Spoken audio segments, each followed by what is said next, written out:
नमस्कार दोस्तों, पुष्पराध्या चैनल में आप सभी लोगों का स्वागत है। दोस्तों, आज हम आप लोग को फिर से महादेव जी का बहुत ही सुंदर कथा सुनाने जा रहे हैं कि कैसे एक लड़का मर के बचा, उसको मार दिया था, फिर भी महादेव जी के दया से वो जिंदा बच गया। कथा बहुत सुंदर है, शुरू से अंत तक सुनिएगा। कथा अच्छा लगेगा तो वीडियो को लाइक कीजिएगा, शेयर कीजिएगा और कमेंट बॉक्स में जय महादेव जरूर लिखिएगा। हम इंस्टाग्राम पे भी हैं, अगर वहाँ आप लोग मेरे साथ जुड़ना चाहते हैं तो उसका लिंक आप लोग को डिस्क्रिप्शन बॉक्स में मिल जाएगा। और कथा के अंत में हम सभी भाई बहन के लिए महादेव जी से प्रार्थना करेंगे। तो चलिए ज़्यादा बात नहीं करते हुए ये सुंदर सा कथा शुरू करते हैं। किसी गांव में एक ब्राह्मण रहते थे। वो अपनी पत्नी के साथ रहते थे। पति पत्नी में बहुत प्रेम था। पत्नी का नाम सुदेहा था।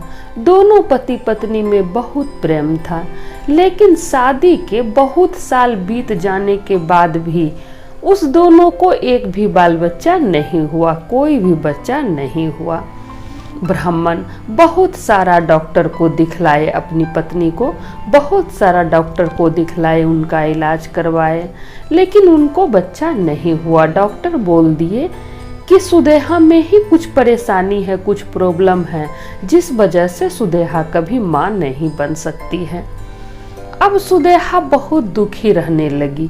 जब उसको पता चला कि वो माँ नहीं बन पाएगी तो वो बहुत दुखी रहने लगी और मन ही मन सोचने लगी कि मेरे वजह से मेरा पति अपना बच्चा नहीं देख पाएगा, हम लोग निसंतान ही रह जाएंगे, हम लोग के मरने के बाद कोई नाम लेने वाला भी नहीं होगा, मेरे वजह से मेरे पति बिना बच्चा के रह जाएंगे। उसको बहुत दया आ रहा था अपने पति पर कि सिर्फ मेरे वजह से, क्योंकि डॉक्टर बोले कि हम ही में खराबी है। अब सुदेहा को बहुत खराब लगने लगा। तब सुदेहा सोची कि हम अपनी छोटी बहन का शादी अपने पति से कर देते हैं, फिर उनको संतान हो जाएगा। तब सुदेहा अपने पति से बोली कि सुनिए, आप मेरी छोटी बहन से शादी कर लीजिए, आप उससे शादी कर लीजिए, फिर आपको संतान हो जाएगा और हम लोग का वंश आगे बढ़ेगा। लेकिन ब्राह्मण नहीं माने। सुदेहा बहुत जिद की, फिर भी ब्राह्मण नहीं माने। अब सुदेहा खाना पीना त्याग दी। वो खाना पीना नहीं खाने लगी, ना ही ब्राह्मण से बात करने लगी। वो गुस्सा गई कि आपको मेरा बात मानना ही पड़ेगा, आपको मेरी छोटी बहन से शादी करना ही पड़ेगा, तभी हम खाना पीना खाएंगे, नहीं तो हम भूखे प्यासे अपना प्राण त्याग देंगे। अब ब्राह्मण जो थे वो पत्नी के जिद के आगे हार गए। ब्राह्मण बोले ठीक है, हम शादी करने के लिए तैयार हैं, सो तुम खाना पीना खाओ, हम शादी तुम्हारी छोटी बहन से करने के लिए तैयार हैं। अब सुदेहा खूब खुश हो गई। ब्राह्मण जब मान गए तो सुदेहा खुश हो गई। सुदेहा अपनी छोटी बहन की शादी अपने पति से करवा दी। उसका नाम धुस्मा था। धुस्मा जो थी वो महादेव जी की अनन्य भक्त थी। वो बहुत बड़ी भक्त थी महादेव जी की। वो नित्य प्रतिदिन 101 शिवलिंग बनाती थी मिट्टी का, फिर उसका पूजा पाठ करती थी और उसको तालाब में विसर्जन कर देती थी। सुदेहा महादेव जी की बहुत बड़ी भक्त थी। जब वो शादी करके आई तो वो ससुराल में भी पूजा पाठ नियम पूर्वक करते रह गई। पहले वो नैहर में करती थी, वहाँ जो तालाब था उसमें विसर्जन करती थी। जब ससुराल आ गई तो ससुराल में जो तालाब था उसमें विसर्जन वो करने लगी। वो रोजाना के तरह शिवलिंग बनाती, मिट्टी का शिवलिंग बनाती, 101 शिवलिंग बनाती, फिर उसका पूजा पाठ करके तालाब में विसर्जन कर देती थी। ससुराल में भी कुछ दिन समय बीता, वो गर्भ से रही, उसको बच्चा होने वाला रह गया। फिर समय बीता, उसको एक संतान हो गया, एक लड़का हुआ, बहुत सुंदर लड़का। अब लड़का को पाके धुस्मा, सुदेहा और ब्राह्मण बहुत खुश हुए कि अब हम लोग का भी संतान हो गया, मेरा भी वंश आगे बढ़ाने वाला आ गया। अब लड़का को देख के तीनों बहुत खुश। लड़का धीरे धीरे बड़ा होने लगा। जब लड़का बड़ा होने लगा, वो धुस्मा से ज्यादा लगाव था लड़का को, क्योंकि धुस्मा उसकी माँ थी। सुदेहा जब ये सब देखती कि बच्चा जाके धुस्मा में सटता है, धुस्मा को ज्यादा लाड प्यार करता है, तो सुदेहा को बुरा लगने लगा। वो मन ही मन सोचने लगी कि मेरा तो इस घर में कुछ है ही नहीं, बच्चा मेरी छोटी बहन धुस्मा का है और धुस्मा मेरे पति पर भी अपना अधिकार जमाने लगी है, इसलिए मेरा इस घर में तो कुछ बचा ही नहीं है। अब सुदेहा के मन में कुविचार आने लगा। धीरे धीरे बच्चा बड़ा होने लगा। जब बच्चा बड़ा हुआ तो सुदेहा का कुविचार भी बड़ा हुआ। वो धीरे धीरे और नफरत करने लगी अपनी बहन से और बहन का बच्चा से, बहुत नफरत करने लगी। जब बच्चा बड़ा हुआ तो ब्राह्मण अच्छी सी लड़की देख के अपना लड़का का शादी कर दिए तो ये सब देख के और सुदेहा दुखी रहने लगी और मन में सोचने लगी कि अब तो धुस्मा के पास सब कुछ हो गया, उसका पति है, उसका बच्चा है, उसकी बहू है। ये सब देख के और वो जलने लगी, ईर्ष्या करने लगी। एक दिन बच्चा सोया हुआ था, रात में सोया हुआ था, सुदेहा उसको मार दी। सुदेहा उस बच्चा को मार दी और तालाब में जाके फेंक दी, उसी तालाब में जिसमें रोज धुस्मा शिवलिंग का विसर्जन करती थी। उसी तालाब में जाके फेंक दी बच्चा को। जब सुबह हुआ, सबको पता चला कि बच्चा नहीं है, गायब है और खून खून उसका बिस्तर है, तो सबको लग गया कि बच्चा मर गया, कोई मार दिया। अब छाती पीट पीट के पूरा सुदेहा रोने लगी, झूठ मूठ का सुदेहा रो रही थी। साथ में उसकी बहू जो थी वो भी रो रही थी, जो उसकी पत्नी थी वो रो रही थी।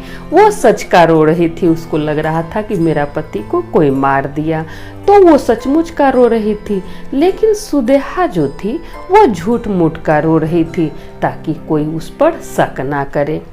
जब ये सब बात धुस्मा को पता चला तो धुस्मा जरा सा भी विचलित नहीं हुई, वो कुछ नहीं सोची। वो रोजाना के तरह शिवलिंग बनाई, 101 शिवलिंग बनाई, फिर उसका पूजा पाठ ध्यान पूर्वक की और तालाब में विसर्जन करने के लिए चली गई। जब तालाब में विसर्जन की वो शिवलिंग का, जब तालाब में विसर्जन कर दी तो उधर तालाब से उसका बेटा निकल के आया और रोजाना की तरह अपनी माँ का पैर छुआ, माँ को प्रणाम किया। ऐसा लग रहा था कि कुछ हुआ ही नहीं है, जैसे कि कहीं घूम फिर के आया हो उसका बेटा, ऐसा लग रहा था। फिर उसी समय महादेव जी प्रकट हुए। धुस्मा के पूजा पाठ से खुश होके महादेव जी प्रकट हुए और धुस्मा से पूछे कि बताओ धुस्मा, तुमको क्या चाहिए? हम तुमको वरदान देने के लिए आए हैं। तुम्हारे पूजा पाठ से हम बहुत प्रसन्न हैं, लेकिन हम बहुत दुखी हैं कि तुम्हारा बेटा को तुम्हारी बहन जान से मार दी थी। सुदेहा तुम्हारे बेटा को जान से मार दी थी, इसलिए हम उसका गला काट देंगे, वो भी जिंदा नहीं बचेगी। तब धुस्मा महादेव जी को प्रणाम की और बोली कि प्रभु, आप हमको वरदान देने के लिए आए हैं, सो आप मेरी बहन को जीवन दान दे दीजिए, उसको कुछ मत कीजिए। हम जानते हैं वो बहुत बड़ा पाप की है, बहुत बड़ा अपराध की है, लेकिन प्रभु आपके दया से मेरा बेटा जीवित है, अब हमको कुछ नहीं चाहिए। वो तो मूर्ख है, अज्ञानी है, प्रभु उसको माफ कर दीजिए। तब महादेव जी मुस्कुरा के वहाँ से अंतर ध्यान हो गए। फिर धुस्मा अपना बेटा को लेके घर आई। जब घर आई तो सुदेहा जब धुस्मा के बेटा को देखी तो वो आश्चर्य में पड़ गई कि ऐसा कैसे हो सकता है, हम तो इसको मार के तालाब में फेंके थे, फिर ये जीवित कैसे हो गया। तब धुस्मा सुदेहा से बोली कि तुम मेरा बेटा को मार के तालाब में फेंक दी थी, महादेव जी की कृपा से, महादेव जी के दया से मेरा बेटा आज जीवित है। धुस्मा तालाब में जो कुछ भी हुआ तालाब के किनारे, वो सब बात सुदेहा को बताई। जब सुदेहा को पता चला कि महादेव जी खुद आए और वरदान मांगने के लिए बोले, तो मेरी बहन मेरे लिए वरदान मांगी। अब सुदेहा को आत्मग्लानि होने लगा। उसको अपने आप से घिन आने लगा और वो धुस्मा के पैर पर गिर के माफ़ी मांगने लगी कि बहन हमको क्षमा कर दो, हमको माफ़ कर दो, हम बहुत बड़ी पापिन हैं, इसी वजह से आज तक मेरा गोद सूना है। महादेव आज तक हमको एक भी संतान नहीं दिए, हम बहुत खराब स्त्री हैं, हम अच्छी नहीं हैं।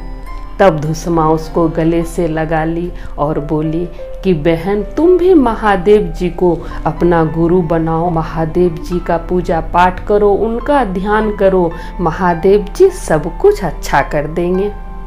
तो दोस्तों इसीलिए कहते हैं कि करता करे न कर सके, शिव करे सो होय, तीनों लोक नौखंड में शिव से बड़ा न कोई। तो महादेव जी से बड़े कोई भी देवता नहीं है। तो हम भी महादेव जी से कहते हैं कि हे महादेव, हे प्रभु, जो लोग भी हमसे जुड़े हुए हैं, जो भी भाई बहन हमसे जुड़े हुए हैं, महादेव जो लोग भी ये वीडियो देख रहे हैं, सुन रहे हैं, उन सभी की मनोकामना पूरी कर दीजिए महादेव। किसी के जीवन में कोई दुख ना आए, जो भी बहन का गोद खाली है प्रभु उन सभी का गोद भर दीजिए महादेव। दया कीजिए प्रभु, दया कीजिए, अपने सभी भक्तों पे दया कीजिए महादेव, दया कीजिए प्रभु, दया कीजिए। तो सब बोलिए जय महादेव, हर हर महादेव, माता पार्वती की जय।